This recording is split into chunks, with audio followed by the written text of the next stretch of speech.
तो घमंडिया गठबंधन है, हमारा इंडिया गठबंधन है। तो इसको अगर घमंडिया कहोगे तो तुम्हारा गठबंधन पाखंडिया गठबंधन है, तुम्हारे नेता फेंकू हैं और तुम्हारे नेता तड़ीपार हैं।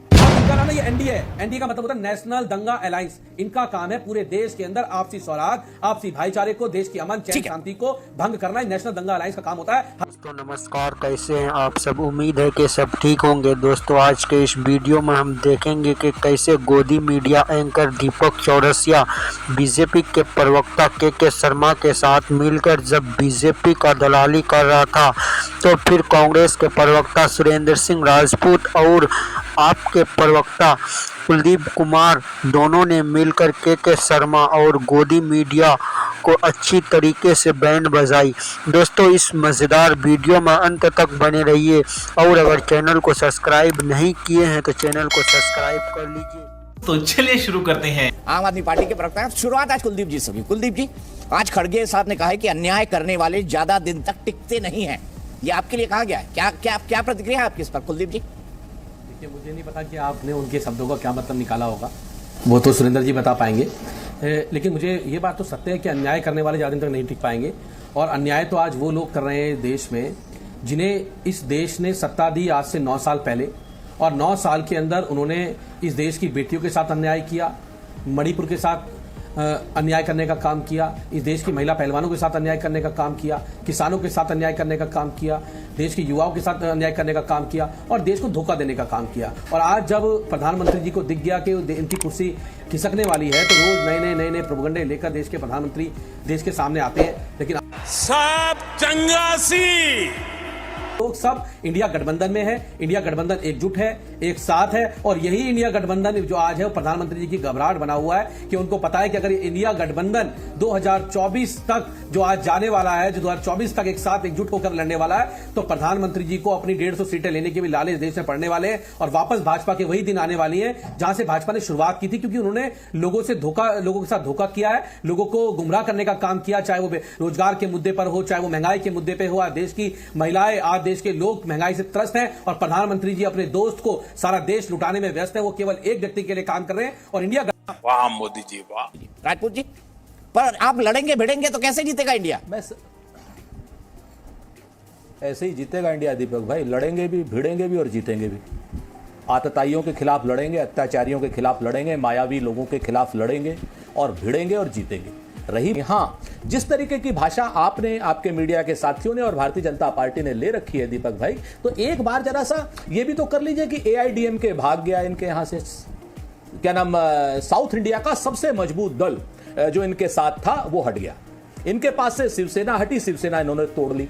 इनके पास से क्या नाम, JDU हट गया। इनके पास से अकाली दल हट गया, अकाली दल इन्होंने तोड़ लिया।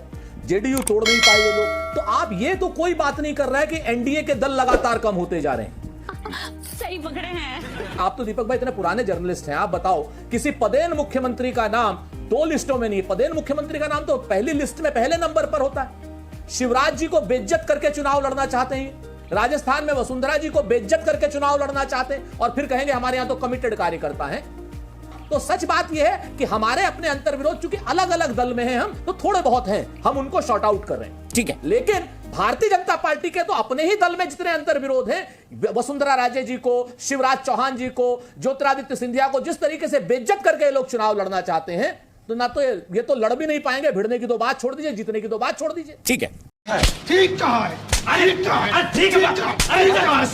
देखिए, जो घमंडिया गठबंधन है, इस घमंडिया गठबंधन के सब दल की केवल एक ही रीति है।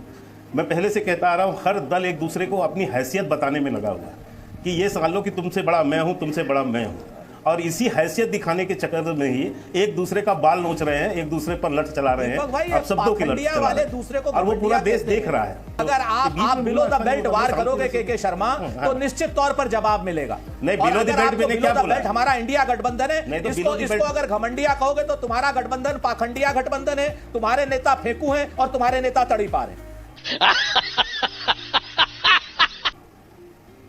अब आप अपनी बदतमीजी कम कर लो तो अच्छा लगेगा, दर्शकों को भी अच्छा लगेगा। अच्छा, अब आपने नॉर्मल चीज पाया जाता है, हंसी मजाक के साथ बात कर रहे थे। एकदम स्पष्ट है के शर्मा, जान लीजिए इस बात को। अगर इस तरीके की बात इंडिया गठबंधन के लिए करोगे तो बहुत चीजें सुननी पड़ेगी। पता है, हाँ वो, अरे ये घमंडिया गठबंधन है ही भैया, अंकार से भरे हुए हो। सारे दल अहंकार से भरे पाखंडिया हैं। और इसके अलावा फेसबुक का कुछ नहीं गठबंधन है भाई आपका। और अभी जो आपको दीपक जी बताया ना, पाखंडिया, दीपक जी क्या फेसबुक, बतलाएं? तरीका, सुरेंद्र जी उन्होंने आपको पूरा सुना, कुलदीप जी को पूरा सुना थोड़ा। देखिए सर, अभिव्यक्ति की आजादी है सर। एनडीए को पाखंडिया नहीं कहा, नहीं, अभिव्यक्ति की आजादी, तो एनडीए को हम नंगा दलाल अलायंस कहते हैं। आप बताइए। इनका नाम ना ये एनडीए है। एनडीए का मतलब होता है नेशनल दंगा अलायंस। इनका काम है पूरे देश के अंदर आपसी सौहार्द, आपसी भाईचारे को, देश की अमन चैन शांति को भंग करना। नेशनल दंगा अलायंस का काम होता है। हर जगह इनको केवल जाके लड़ाई करवानी दो समुदाय के बीच में। अभी ये मणिपुर की हिंसा सुलझी नहीं है, मणिपुर लगातार जल रहा है, प्रधानमंत्री चुप बैठे मेघालय पहुंच चुकी है। लगातार इनका काम है देश में प्रसाद कराओ, फूट डालो, राज करो की नीति में इनका काम है। लेकिन देश के लोग इनके चेहरे को समझ चुके हैं, क्योंकि जिस सरकार के जिसके प्रधानमंत्री झूठ बोलते हो, जो गृह मंत्री तड़ी पा रहा हो, आप सोचिए देश का क्या होने वाला है। चैनल्स पर हम लोग भाजपा के प्रवक्ताओं को निर्बाध गति से बगैर एंकर के किसी सप्लीमेंट्री क्वेश्चन के उनको सुनते हैं, और जब उनकी पूरी इच्छा हो जाती है, एकदम उन्हें ऐसा लगता है कि अब उन्होंने सब कुछ कह दिया है, उसके बाद उनकी कृपा पर आगे के प्रवक्ताओं के लिए कोई अवसर होता है।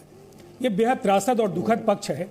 और मेरे 40-42 वर्षों के राजनीतिक कैरियर में जो मैं इस दौर को देख रहा हूं, मुझे हैरानी होती है कि सवाल पहले सत्ता से पूछे जाते थे, अब प्रतिपक्ष से पूछा जाता है।